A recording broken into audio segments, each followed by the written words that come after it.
Friends, good morning everybody, welcome back to my channel. আশা করি সবাই ভালো আছো। আজকে আমরা আবারও দারুণ ইন্টারেস্টিং কিছু সাধারণ জ্ঞান বা জেনারেল নলেজ নিয়ে হাজির হয়েছি। আশা করি তোমাদের ভালো লাগবে। চলো তাহলে ভিডিওটি শুরু করা যাক। আজকের প্রথম প্রশ্ন বা জিকে, বাড়িতে কোন গাছ লাগালে মশা কম আসে?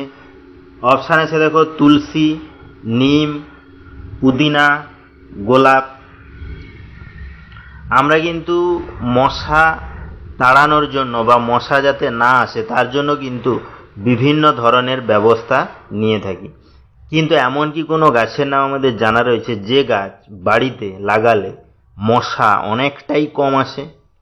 চলো তাহলে আজকে আমরা সেটি জেনে নিই। এখানে সঠিক অ্যান্সারটি হবে তুলসী গাছ। অর্থাৎ তুলসী গাছ যদি বাড়িতে লাগানো হয় তাহলে কিন্তু মশা অনেকটাই বা প্রায় আসে না বললে চলে। নেক্সট কি আছে, আজকের 2 নম্বর প্রশ্ন বা জিকে, পেঁপে সর্বপ্রথম কোন দেশে আবিষ্কার হয়? অপশান আছে দেখো, চীন, মেক্সিকো, ভারত, জাপান।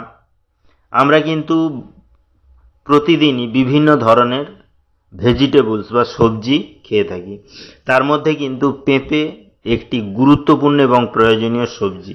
পেঁপের কিন্তু বিভিন্ন ধরনের গুণাগুণ রয়েছে, তার মধ্যে পাকা পেঁপে দেখতে কিন্তু খুবই ভালো এবং শরীরের পক্ষে খুবই উপকারী।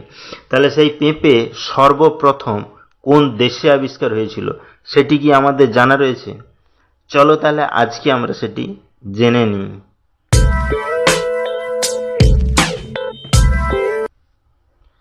এখানে সঠিক অ্যান্সারটি হবে মেক্সিকো। অর্থাৎ মেক্সিকোতেই সর্বপ্রথম কিন্তু পেঁপে আবিষ্কার হয়। নেক্সট কি আছে, আজকের 3 নম্বর প্রশ্ন বা জিকে, কোন জীবের হৃদস্পন্দন সবচেয়ে ধীরে হয়? অপশান আছে দেখো, ইঁদুর, হাতি, কচ্ছপ, সাপ। আমরা জানি সবারই হৃদস্পন্দনের কিন্তু একটি নির্দিষ্ট হারে হয়। যেমন মানুষের স্বাভাবিক হৃদস্পন্দনের হার কিন্তু 72 থেকে 80 বার।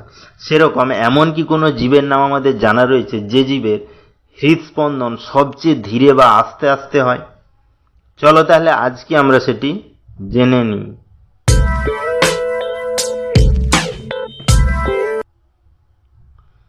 এখানে সঠিক অ্যান্সারটি হবে কচ্ছপ। অর্থাৎ কচ্ছপ এমন এক ধরনের প্রাণী বা জীব যার হৃদস্পন্দন কিন্তু সবচেয়ে ধীরে ধীরে বা আস্তে আস্তে হয়ে থাকে।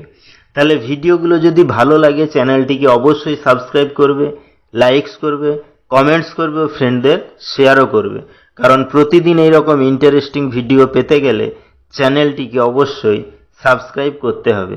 নেক্সট কি আছে দেখো, আজকের 4 নম্বর প্রশ্ন বা জিকে, কোন গ্রহকে লাল গ্রহ বলে বলা হয়? অপশান আছে দেখো, শুক্র, বৃহস্পতি, শনি, মঙ্গল। আমরা কিন্তু সৌরজগতে বিভিন্ন গ্রহগুলো সম্পর্কে জানি এবং আমরা শুনেওছি। সৌরজগতের সেই গ্রহগুলোর মধ্যে এমন কি কোনো গ্রহের নাম আমাদের জানা রয়েছে যে গ্রহটিকে আমরা লাল গ্রহ বলেও বলে থাকি? চলো তাহলে আজকে আমরা সেটি জেনে নিই।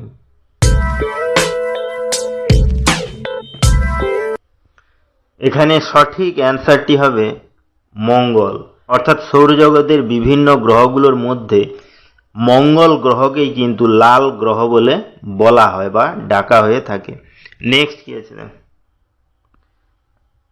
আজকের 5 নম্বর প্রশ্ন বা জিকে, নীল রঙের কলা কোথায় পাওয়া যায়? অপশান আছে দেখো, দক্ষিণ আমেরিকা, জাপান, সিঙ্গাপুর, চীন। আমরা কিন্তু দৈনন্দিন জীবনে বিভিন্ন ধরনের ফ্রুটস বা ফল খেয়ে থাকি এবং ফ্রুটস বা ফল কিন্তু আমাদের শরীরের পক্ষে খুবই প্রয়োজনীয় এবং গুরুত্বপূর্ণ।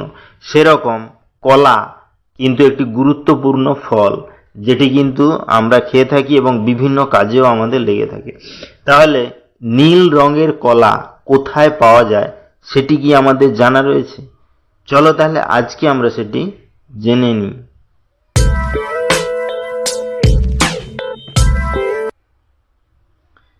এখানে সঠিক অ্যান্সারটি হবে দক্ষিণ আমেরিকা। অর্থাৎ দক্ষিণ আমেরিকাতেই কেবলমাত্র নীল রঙের কলা পাওয়া যায়। নেক্সট কি আছে দেখো, আজকের 6 নম্বর প্রশ্ন বা জিকে, তেঁতুল খেলে কোন রোগ সেরে যায়? অপশান আছে দেখো, কিডনি, হার্টের রোগ, ডায়াবেটিস, পাথর। আমরা কিন্তু নিজেদের শরীর ঠিক রাখার জন্য বিভিন্ন ধরনের খাবার খেয়ে থাকি। দৈনন্দিন জীবনে আমরা কিন্তু বিভিন্ন ধরনের খাবার খাই, তার মধ্যে বিভিন্ন ধরনের সবজি খেয়ে থাকি, ঝোল খেয়ে থাকি, এবং অনেক সময় আমরা কিন্তু টক জিনিসটাও খেয়ে থাকি। তাহলে সেই তেঁতুল সেরকম একটি টক স্বাদের কিন্তু খাবার। তো সেই তেঁতুল খেলে কোন রোগ সেরে যায় সেটি কি আমাদের জানা রয়েছে? চলো তাহলে আজকে আমরা সেটি জেনে নিই।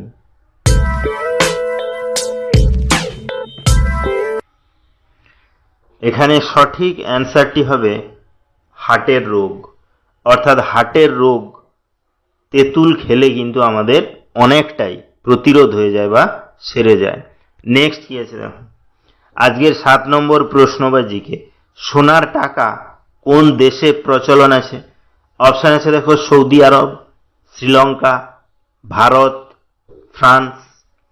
আমরা কিন্তু বিভিন্ন দেশে বিভিন্ন ধরনের মুদ্রা বা টাকার প্রচলন আছে। বিভিন্ন দেশে কিন্তু বিভিন্ন ধরনের টাকার প্রচলন আছে। সেটা টাকার কয়েন হতে পারে, নোট হতে পারে। তো এমন কি কোনো দেশের নাম আমাদের জানা রয়েছে যে দেশে সোনার টাকা প্রচলন আছে? চলো তাহলে আজকে আমরা সেটি জেনে নিই।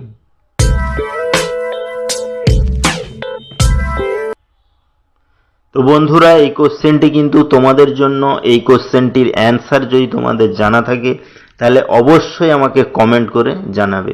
তাহলে ভিডিওটি এখানেই শেষ হলো। নেক্সটে আমরা এরকম আরও ইন্টারেস্টিং ভিডিও নিয়ে হাজির হব। ততক্ষণ সবাই ভালো থেকো, সুস্থ থেকো। Thank you.